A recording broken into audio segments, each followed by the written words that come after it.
Hello friends, मैं आदर्श राज। आदर्श education world में आप सभी का स्वागत है।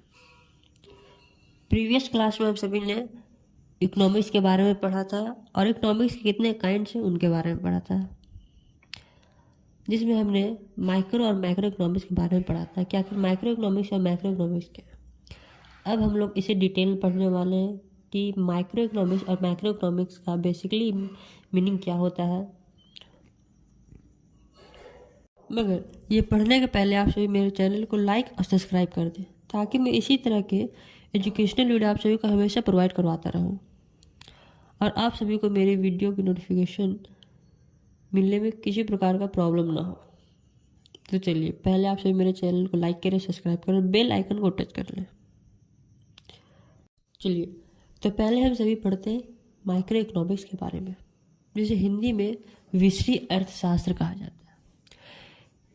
इस शब्द का सर्वप्रथम प्रयोग रैगनार फ्रिज ने 1933 में किया था। माइक्रो इकोनॉमिक्स शब्द ग्रीक भाषा के मिक्रो शब्द से लिया गया है, जिसका शाब्दिक अर्थ लघु यानी छोटा, स्मॉल होता है।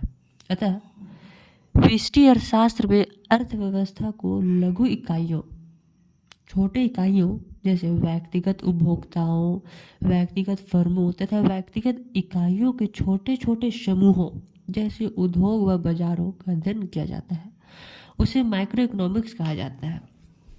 यानी कि माइक्रो इकोनॉमिक्स, इसमें किसी भी अर्थव्यवस्था की भिन्न भिन्न और छोटी छोटी इकाइयों की आर्थिक क्रियाओं के विश्लेषण किया जाता है। आर्थिक क्रियाओं का विश्लेषण किया जाता है। जैसे विश्वीय अर्थशास्त्र में व्यक्तिगत स्तर पर आर्थिक समस्याओं जैसे एक उपभोक्ता को भोग की समस्या अथवा एक फर्म की कीमत निर्धारण की समस्या का अध्ययन किया जाता है। इसे माइक्रो इकोनॉमिक्स कहा जाता है। वहीं अब हम लोग पढ़ते हैं मैक्रो इकोनॉमिक्स, कि मैक्रो इकोनॉमिक्स किसे कहते हैं और इसका शाब्दिक अर्थ क्या होता है। तो माइक्रो इकोनॉमिक्स, जिसे हिंदी में समष्टि अर्थशास्त्र कहा जाता है।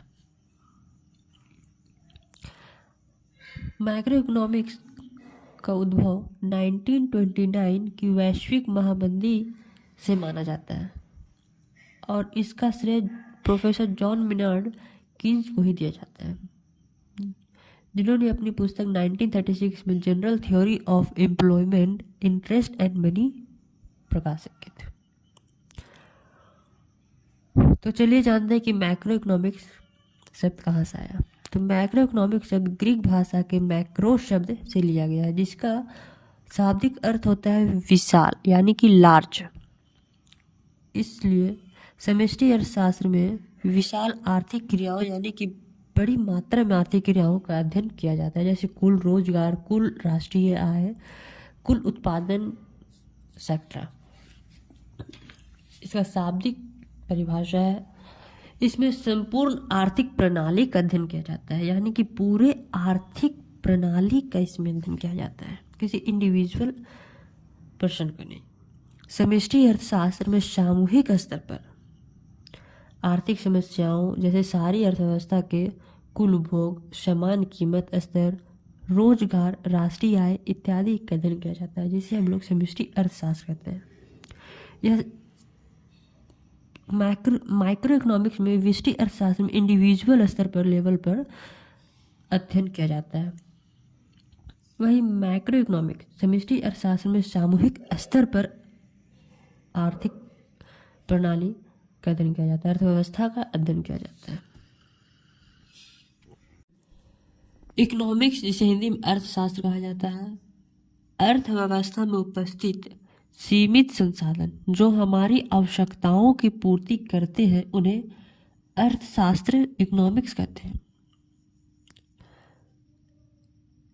वहीं अर्थशास्त्र को रैगनार फ्रिज ने 1933 में इकोनॉमिक्स को दो भागों में डिवाइड किया। पहला माइक्रो इकोनॉमिक्स, वहीं दूसरा मैक्रो इकोनॉमिक्स, समष्टि अर्थशास्त्र और विश्वीय अर्थशास्त्र। विश्वीय अर्थशास्त्र के खोजकर्ता एडम स्मिथ को माना जाता है, जिन्होंने द वेल्थ ऑफ नेशन पुस्तक को 1776 में प्रकाशित किया था। या father of micro economics Adam Smith को माना जाता है। वही समष्टि अर्थशास्त्र, जिसे इंग्लिश में मैक्रो इकोनॉमिक्स कहा जाता है, इसका उद्भव 1930 की महामंदी के दौरान हुआ। समष्टि अर्थशास्त्र के खोजकर्ता या father of macro economics professor John Maynard Keynes को माना जाता है, जिन्होंने 1936 में the general theory of employment, interest and money, यानी general theory of employment, interest and money book को प्रकाशित किया। माइक्रो इकोनॉमिक्स समष्टि अर्थशास्त्र के अंतर्गत हम व्यक्तिगत आर्थिक क्रियाओं जैसे मांग, आपूर्ति तथा समष्टि अर्थशास्त्र के अंतर्गत हम सामूहिक आर्थिक क्रियाओं जैसे समग्र मांग और समग्र पूर्ति का अध्ययन करते हैं। वहीं माइक्रो इकोनॉमिक्स में मेजर डिटरमिनेंट यानी कि प्रमुख निर्धारक प्राइस होता है। वहीं मैक्रो इकोनॉमिक्स में मेजर डिटरमिनेंट प्रमुख निर्धारक इनकम, जिसे हिंदी में आय कहा जाता है, होता है। तो चलिए फ्रेंड्स, आज से हम सभी ने माइक्रो और मैक्रो इकोनॉमिक्स में डिफरेंस पढ़ा कि आखिर माइक्रो और मैक्रो इकोनॉमिक्स कहाँ से आया और इनका मतलब क्या होता है, और फादर ऑफ माइक्रो इकोनॉमिक्स कौन है, यानी कि फादर ऑफ माइक्रो इकोनॉमिक्स कौन है और फादर ऑफ मैक्रो इकोनॉमिक्स कौन है। फ्रेंड्स, मैं एक बार फिर आप सभी को बता देता हूँ कि father of economics Adam Smith है। वहीं फादर ऑफ माइक्रो इकोनॉमिक्स यानी कि विष्टि अर्थशास्त्र, father of micro economics Adam Smith है। वहीं father of macro economics professor John Maynard Keynes है। तो चलिए फ्रेंड्स, आज यहीं तक कंप्लीट करते हैं। इसी तरह के एजुकेशनल वीडियो देखने के लिए आप सभी मेरे चैनल को लाइक करते रहें और सब्सक्राइब करते हैं, और बच्चों को बताएं जिन्हें पढ़ने की इच्छा है और पैसे की कमी की वजह से वो अपनी एजुकेशन को कंप्लीट ना कर पा रहे हो, तो वो मेरे चैनल में पढ़ सकते हैं और मैं उन्हें स्पेशल लाइव क्लास दूंगा। फ्रेंड्स, आज तक इतना ही। Thank you.